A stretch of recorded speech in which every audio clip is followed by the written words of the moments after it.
दोस्तों, जैसा कि आप सभी जानते हैं कि सुप्रीम कोर्ट में अभी तक यूजीसी ने अपने जवाब दाखिल नहीं किए थे, मगर एक नई अपडेट आ रही है। अभी से करीब 4 मिनट पहले यूजीसी ने यूनिवर्सिटी के पूरे मैटर पर, परीक्षाओं के पूरे मैटर पर सुप्रीम कोर्ट में अपना जवाब दाखिल किया है। मैं दिखा देता हूं कि उन्होंने क्या जवाब दाखिल किया है और अपने क्या पॉइंट्स रखे हैं। ये इस वक्त आपकी स्क्रीन पर देखिए, अभी से 7 मिनट पुराना अपडेट है। इसमें दो मुख्य बातें हैं जो यूजीसी ने कही हैं। सबसे पहली बात तो वो महाराष्ट्र और दिल्ली सरकार के डिसीजन का, जो उन्होंने कैंसिल किए हैं फाइनल ईयर की परीक्षाएं, उसका खंडन करते हैं। ये सबसे पहला पॉइंट है जो यूजीसी ने रखा है। इसके बाद जो सेकंड पॉइंट यूजीसी ने रखा है उसमें बताया है कि अल्टरनेटिव असेसमेंट मेजर्स जो छात्रों को प्रमोट करने के लिए लिए गए हैं महाराष्ट्र सरकार और दिल्ली सरकार की तरफ से, वो एजुकेशन का जो स्टैंडर्ड है, हायर एजुकेशन का जो स्टैंडर्ड है, उसको गिराते हैं और यूजीसी के गाइडलाइंस के वो खिलाफ हैं। ये दो बातें कही गई हैं। अभी तक की अपडेट है ये, और ये लास्ट अपडेट अभी 4 मिनट पुरानी है। इसके अलावा एक और अपडेट है जो कि अभी से 2 मिनट पुरानी है।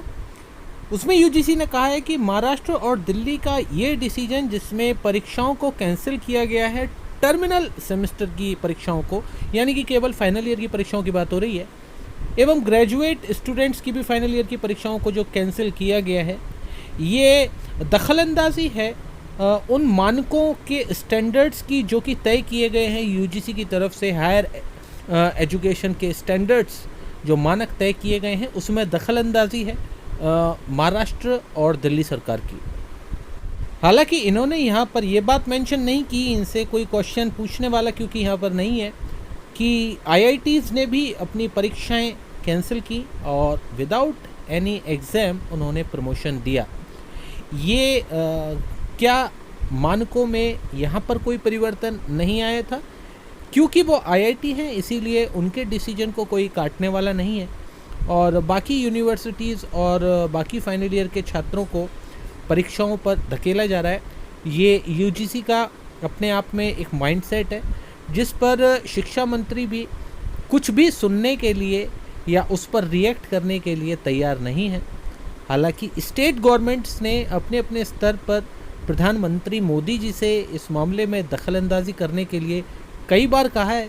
हाल ही में ममता बनर्जी और कैप्टन अमरिंदर सिंह ने भी इस बारे में सीधे प्रधानमंत्री मोदी जी से इस बारे में संवाद भी किया, मगर अभी तक कुछ भी ऐसा कोई डिसीजन नहीं आया है जिस वजह से ये नज़र आ सके कि प्रधानमंत्री मोदी जी ने इस मामले में कुछ संज्ञान लिया है।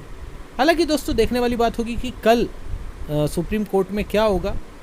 बस अब इस पूरे मैटर को ख़त्म किए जाने की ज़रूरत है। बहुत समय हो चुका है तारीख पर तारीख मिलते हुए, अब डिसीजन आने की ज़रूरत है। और इसमें जज साहब का बहुत बड़ा रोल है। उन्हें ये बात पता होनी चाहिए कि इस मैटर को लंबा खींचने की कोशिश तुषार मेहता जी कर रहे हैं, यूजीसी कर रही है, तो क्यों जज साहब इसमें खुद दखलंदाजी नहीं देते कि इस मैटर को लंबा ना खींचा जाए, और नहीं आप आज ही जवाब दें। आपने अभी तक कोई एफिडेविट क्यों नहीं जारी किया था, अपना सुप्रीम कोर्ट में क्यों नहीं जमा किया था? पिछली तारीख में जज साहब को ऐसा कुछ पूछना चाहिए था तुषार मेहता जी से, मगर ऐसा भी कुछ नहीं किया गया कोर्ट की तरफ से। तो कोर्ट की भी अब तक की जितनी भी कार्रवाई रही हैं, कहीं पर भी ऐसा नहीं नज़र आया है कि छात्रों को लेकर के कोर्ट बहुत ही ज़्यादा कुछ परवाह कर रही है। हालांकि देखने वाली बात होगी कि कल कोर्ट में क्या होगा। दोस्तों, जैसे ही कोई और लेटेस्ट अपडेट आती है इस मैटर से रिलेटेड, तो मैं आपको वीडियो के माध्यम से ज़रूर सूचित करूंगा। तब तक के लिए मैं लेता हूं आपसे इजाज़त। धन्यवाद।